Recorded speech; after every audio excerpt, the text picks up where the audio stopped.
Focus on the Family is a multi-million-dollar quote-unquote Christian organization. Founded by James Dobson in 1977, this religious talk show turned political corporation has pushed a very specific agenda since its inception. Welcome back to the Reimagining Ourselves podcast, where we discuss healing and co-creating a better world. Please consider subscribing, consider following the podcast, and supporting my Patreon so I can keep making these episodes. Recently, we've been spending some time focusing on religious manipulation. Last episode, we talked a little bit about the political landscape for Christians in the 1970s and how it was changing. If you listened to that episode, you know that it was fertile ground for Focus on the Family's debut. This fundamentalist Christian talk show sucked people in and immediately held an inordinate amount of control over Christian families. To lay the foundation for today's discussion, I want to clarify some of my perspectives on radicalized Christians, like I mentioned in the last episode. Many of you listening to this podcast are Christians yourselves, and I am so grateful you're here and listening. I don't want anyone to be dismissed here, and if you do have a different opinion, I want to hear it. And at the same time, as always, I ask that you try to listen today using the discernment of your own Holy Spirit, and it would be nice if we could all be respectful, but ultimately that is your choice. If you are a Christian and you are feeling strong negative reactions when it comes to abortion or LGBT activity, you are experiencing the very thing that I am talking about here.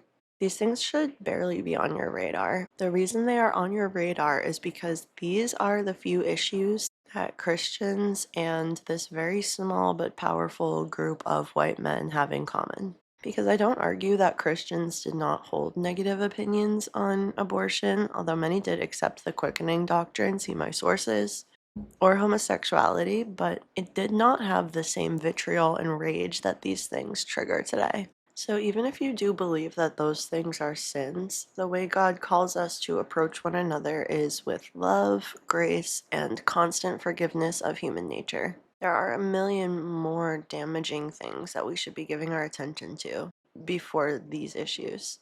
We should be focused on creating strong, love-filled families free from domestic violence and abuse. We should be focused on creating communities where our children are safe and ending kidnapping and sex trafficking. People are overdosing in the streets. There are human rights violations happening internationally.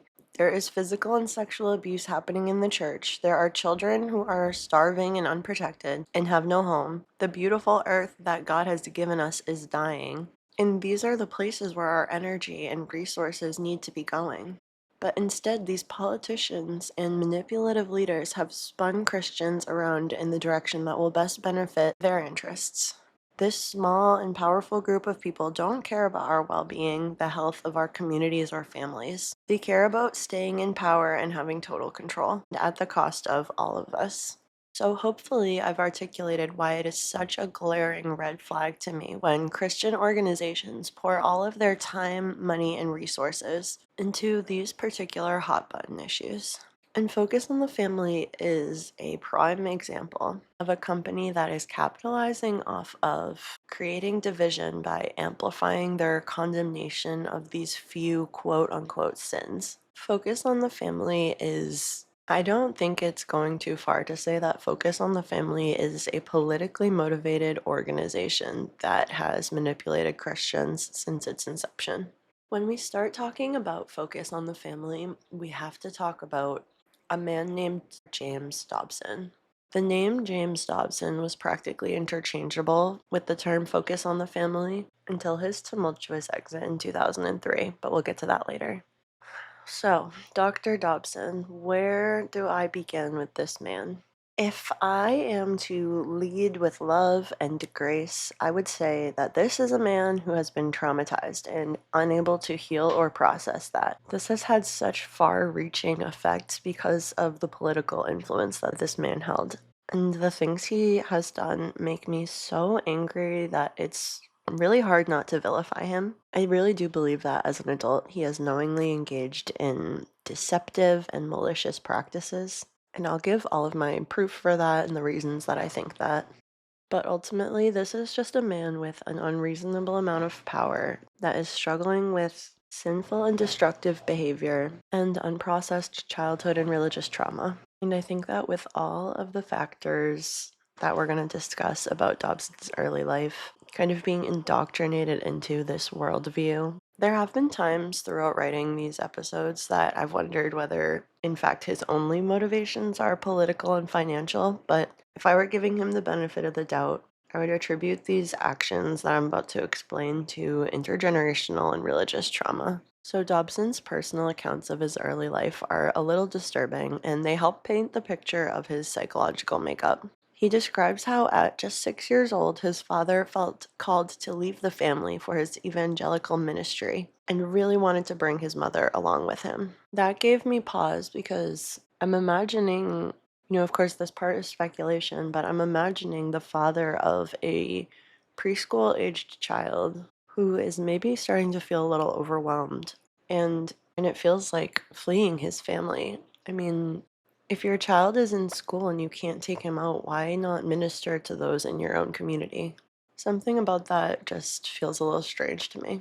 So Dobson was raised by an aunt for a year, and he describes himself as becoming, quote, very bratty, then goes on to say that he wanted to fight everyone and was feeling abandoned.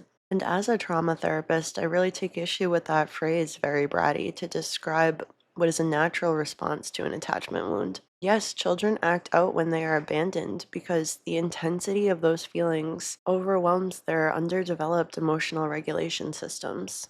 That's why children live with us and are connected to us so deeply in their early years. His parents left him for a year, but after that year, his mother returned to care for him, while his father continued his ministry for the next 10 years. So his father left his family for the majority of his childhood. That already is pretty devastating for a child, and without, casting any blame onto his parents for what drove them to make those decisions, there's a couple things I want to point out here. First is the fact that Dobson does defend these actions up and down. And I feel like a full-blown commitment to the spiritual framework that your father is operating under would be one way to keep from threatening that attachment by, having any question of, did he really need to do that? Was it worth it? Why did he do that? You don't have to ask any of those questions if you throw yourself into that doctrine. And that would be a really painful thing to say, like, my dad left me for 10 years for no good reason. So now getting into Dobson's relationship with his mother, he describes her challenges to care for him, saying she had her hands full. He reports that she would hit him with whatever was closest, and is sure to clarify that these were acts of love.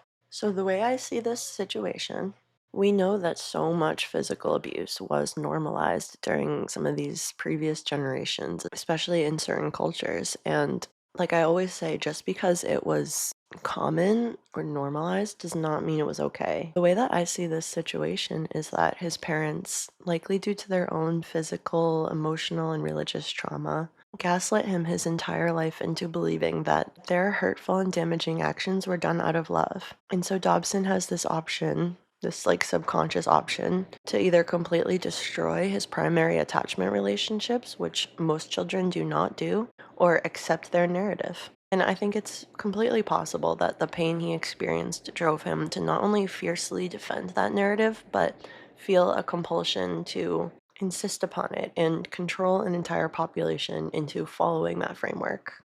So, with all that, it's certainly hard for me not to have some very negative feelings towards James Dobson, but the most overwhelming one is sadness, both for what he likely experienced and what he has done. This man who was probably hurting himself has hurt so many families. So I'm going to share my problems with Dr. Dobson first, and by extension, focus on the family and the narrative that he was pushing. But I'm going to sum it up for you right here first. My biggest problem is that this man is a master manipulator. He has used his biblical knowledge and position of power in some incredibly cunning ways to drive political change. Here's just a tiny example of that.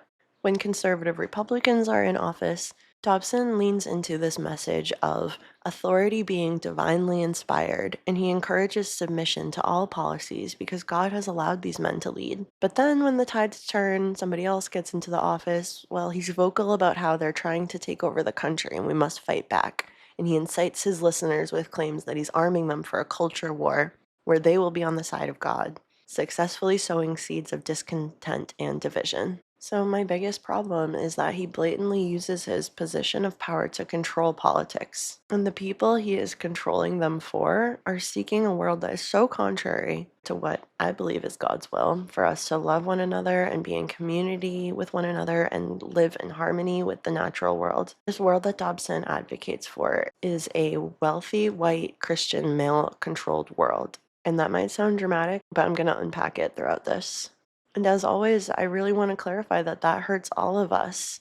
All of us, even that small percentage of powerful people. You can't engage in that behavior without harming your spirit and soul, and you lose out on so much by missing the gifts and connection that we could have with one another. This small group of people are operating with a spiritual illness of a fear and ego-driven, white-knuckled need for power and control. So now that we've gotten that overarching theme out of the way, let me be a little more specific about my criticisms of Dobson and his influential perspective. And I am going to begin with his parenting advice. The impacts of James Dobson's parenting advice are heartbreaking. It was the first primary reason I titled this series as I did, although we're going to see so many more examples of this programming destroying families. But the disciplinary parenting strategies that he has confidently misled parents to engage in have ripped apart so many families.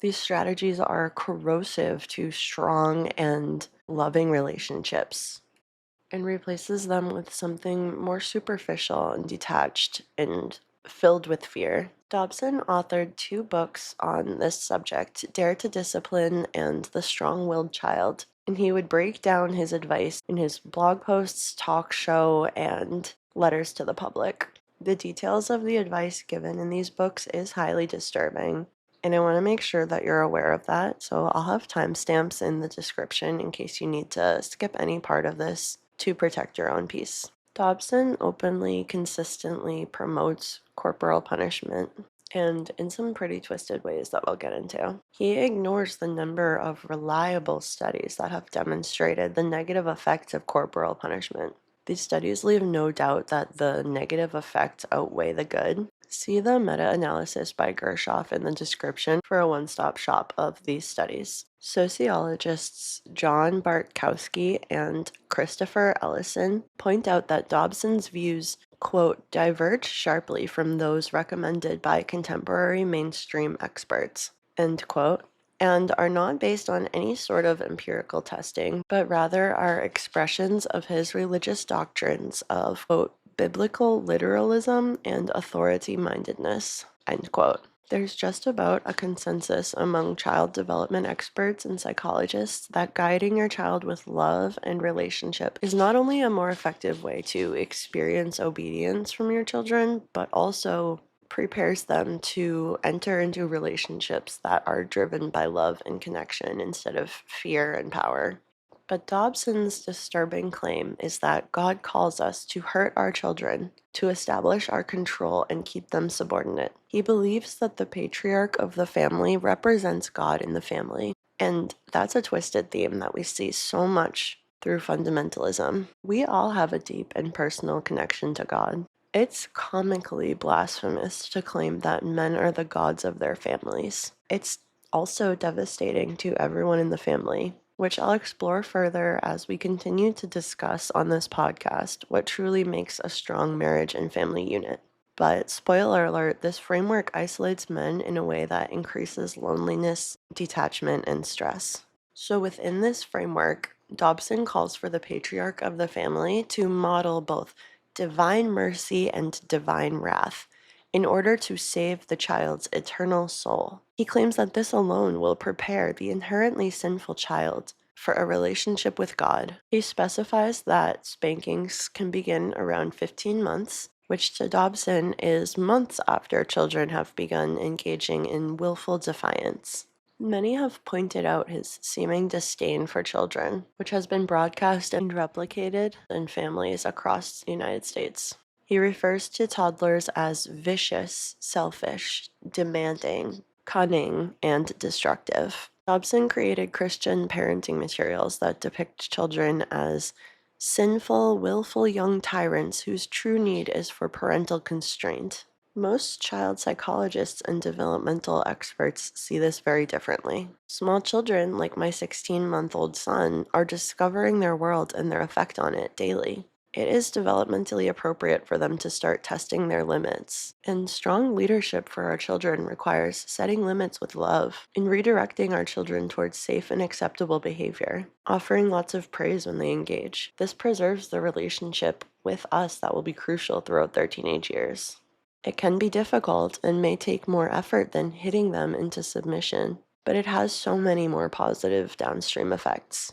Taking a more gentle and loving approach, which is not synonymous with permissive, but does not involve hitting your children, will not only result in children who continue to have a relationship with you into their adulthood, but will also help raise children who are not stuck in a freeze response and out of touch with their thoughts, feelings, opinions, and bodies, which is so dangerous for them as they age. Dobson states that pain is a marvelous purifier, and to me that statement is very telling. It not only shows the way that, as we discussed earlier, he's rationalized the pain that his parents put him through, but it also has themes of self-flagellation that we see in high-control religious groups, where whether it's physically, emotionally, sexually, spiritually, people are taught to cause themselves pain. They are taught that they deserve pain. And here it extends to a desire to make children pay for their sins using physical pain.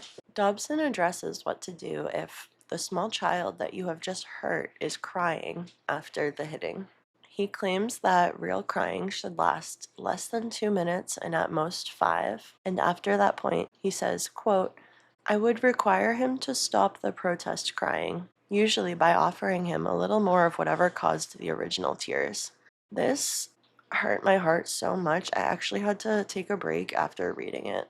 This child whose primary attachment figure has just caused them pain and is still experiencing emotions about that is basically being told, stop crying or I'll give you something to cry about. Pretty familiar phrase. And this is even more sick and damaging. Not only are you teaching that child that their parent or caregiver will hurt them, but you're then restricting the only appropriate method of emotional release following that incident. This to me signals a parent who is completely out of control, who is so triggered by their child's tears that they cannot tolerate them. What would be wrong with letting them cry it out? I wholeheartedly disagree with the premise that your children are crying after being hit to manipulate you. But even if you do believe that, ignoring that behavior would be the most effective strategy. If you believe that they're looking for a rise out of you and then you give them one, aren't you going to look weak? But from my perspective, using physical pain to control your children is weak. I think that it's a tool that comes out for parents out of a loss of control 9 times out of 10. In 2015, he doubled down and wrote that when spanking fails to make the child obey, the problem may be that the parent is not hitting them hard enough or frequently enough. So let's not forget that context that I mentioned earlier. Dobson's mother hit him and called it love. And it's possible that from an attachment perspective, he is going to die on this hill because to hold a different perspective would require reckoning with his mother's actions. Let me just speak to you as a mother for a moment. The idea that using pain as a parenting tool is divinely inspired is so heartbreaking. It hurts me so much, and I have so much grief for all of us who experienced the far-reaching effects of this parenting advice. It pains me to imagine going against my instincts and hurting my child because I've been promised that that will save his eternal soul. And there's no doubt inside me that is not God's will for parenting. As a therapist, I see this as a sick expression of power and control, and it leaves these children dissociated from their bodies. They grow up rigid and filled with fear, which does often get the result of obedience, but in an incredibly ineffective and damaging way. These children sometimes require years of self-reflection and therapy to heal the wounds of emotional abuse. and to repair the damaging association made between causing pain and expressing love. Children who experienced corporal punishment are more likely to display antisocial behavior as adults, and harsh corporal punishment has been connected to dating violence. I do want to mention quickly that if you've been using these strategies, I'm already outlining a follow-up episode to this series about how to repair these relationships. So don't lose hope. Don't fall into that trap of fearing the pain of regret so much that you double down on the damage that you've done. We all, as humans, hurt one another in one way or another. But please, I implore you to stop hitting your children. I challenge anyone to explain to me how spanking is different than any other form of physical abuse. Is it because people like Dr. Dobson told you God permits it? Is it because it was done to you? Is it because, as Dobson says, it's less likely to leave a mark? Yikes. Guys, clearly I've only begun to scratch the surface of what's going on with Focus on the Family. There has been so much information to sift through that this topic is going to extend for a few episodes. We're going to discuss purity culture, abstinence-only sexual education, Dobson's views on women, his advice on domestic violence, his misinformation about critical race theory, his aggressive anti-LGBT campaigning, the shady political and financial practices of Focus on the Family, the role of Jim Daly in the new Focus on the Family. So if you are interested in hearing more about the far-reaching impacts of this organization, please subscribe and hit the bell so you don't miss any of the follow-ups. I don't know how many there will be, but I have pages and pages I haven't gotten to yet. I'm also going to be starting a separate series that I think I'm going to call High Control Horror Stories, because these are going to be people's personal stories because these will be people's personal experiences with high control communities. And through these stories, we will examine the themes of faith manipulation, abuse, and cult tactics. And let's just close this episode with a Bible verse, actually, that I find highly relevant. This is Isaiah 5:20, and it says, "Woe to those who call evil good and good evil, who put darkness for light and light for darkness, who put bitter for sweet and sweet for bitter." Thanks so much for listening, and I'll meet you here next time on Reimagining Ourselves.